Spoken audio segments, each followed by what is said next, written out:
রামগঞ্জ উপজেলার ৮ নং করপাড়া ইউনিয়নের শাহ জকিউদ্দিন উচ্চ বিদ্যালয়ে টানা পঞ্চমবারের মতো ব্যাচ ১১ এর পক্ষ থেকে দরিদ্র ও মেধাবী শিক্ষার্থীদের মাঝে শিক্ষা সামগ্রী বিতরণ করা হয়েছে। বিদ্যালয়ের ষষ্ঠ থেকে দশম শ্রেণী পর্যন্ত প্রায় ১ লক্ষ টাকার শিক্ষা উপকরণ বিতরণ করা হয়।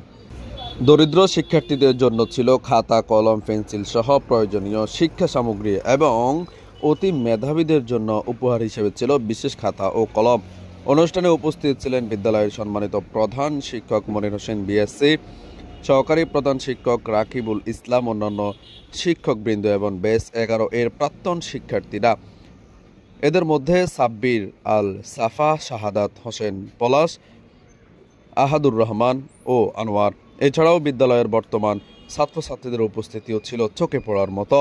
উল্লেখযোগ্য, ব্যাচ ১১ কেবল শিক্ষা সামগ্রী বিতরণেই সীমাবদ্ধ নয়, সামাজিক উন্নয়নমূলক কার্যক্রমেই তাদের ভূমিকা প্রশংসনীয়।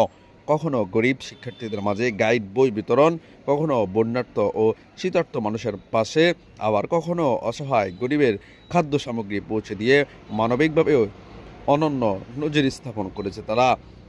এবছর একজন ক্যান্সার আক্রান্ত রোগী ও একজন মেরুদণ্ড ভেঙে পঙ্গুত্ববরণ করা রোগীকে আর্থিক সহায়তা করেছে ব্যাচটি।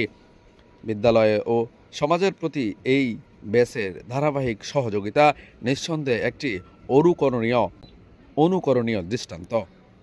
পারভেজ হুসাইন, আমার টিভি।